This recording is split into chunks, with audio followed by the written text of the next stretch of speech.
Honorable Awasek. Donc, honorable Tian Alassane Sall, vous avez la parole. Honorable Awa John se prépare.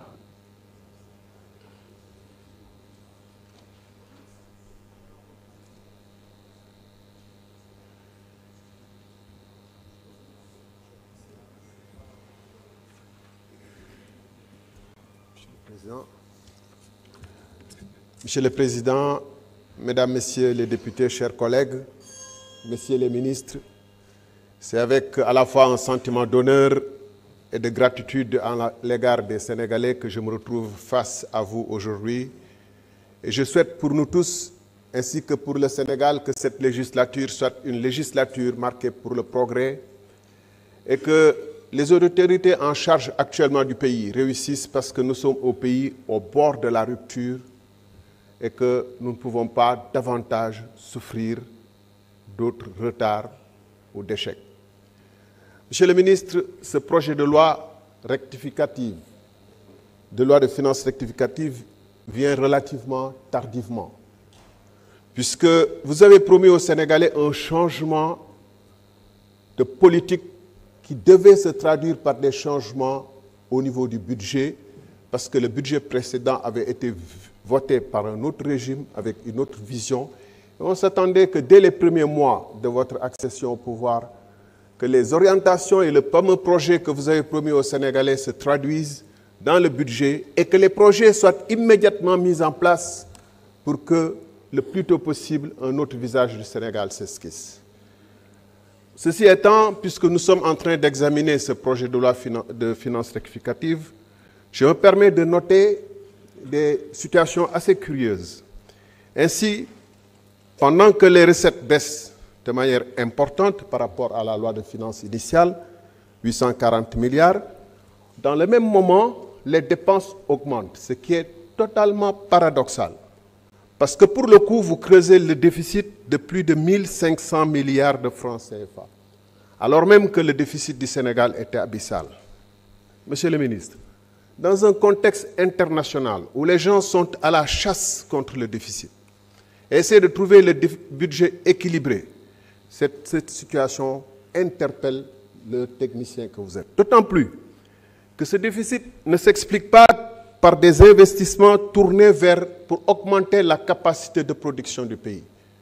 Et on en a vraiment besoin, puisque la campagne électorale agricole vient de le montrer, mais également notre école, notre université qui traverse des crises actuellement, prouve à suffisance que les ressources doivent être virées vers l'amélioration de l'avenir. Or, que constatons? Nous constatons un déficit qui sert essentiellement à subventionner de la consommation au ménage, l'électricité. Vous me direz, c'est un débat, j'ai été ministre de l'énergie, que la subvention à l'électricité pourrait avoir un sens, mais dans un contexte moyennant. Mais ce déficit est tellement important, et le plus paradoxal, c'est que pendant ce temps, vous continuez à garder une nomenclature de l'administration où il y a des agences pléthoriques qui ne servent à rien. Et donc, de ce fait même, vous continuez à financer un déficit pour maintenir une administration pléthorique. Je ne dis pas une administration politique, je dis des agences qui n'ont aucun sens. Si le temps le permettrait, je pourrais donner des exemples saisissants. Alors, comme avec le régime précédent, le déficit sert essentiellement, je l'ai dit, à subventionner des subventions qui permettent sans doute aux générations actuelles de supporter une situation difficile, mais renvoient l'addition aux générations futures.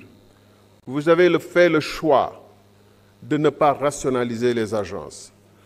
Et en fait, pour financer le déficit actuel, vous avez un besoin de financement qui se situe à 4 491 milliards, soit bien plus que les recettes du budget. Pour la première fois, je vois que les financements extérieurs dépassent de loin les recettes du budget. Ça, c'est une impérieuse nécessité de faire quelque chose urgemment ici et maintenant, et pas de renvoyer ça plus tard. Et le service de la dette, qui a 2706 milliards, est un des postes les plus élevés du budget, plus que l'éducation nationale, plus que le salaire de la fonction publique, plus que certains investissements. Mes chers collègues, quand on nous demande de recourir à des emprunts de 4400 et quelques milliards, notre responsabilité de contrôle des actions du gouvernement nous demande de voir dans quelles conditions ces emprunts sont faits. Quelles sont les commissions et qui les touchent? Merci. Merci beaucoup, honorable Thierno Alassane Sall.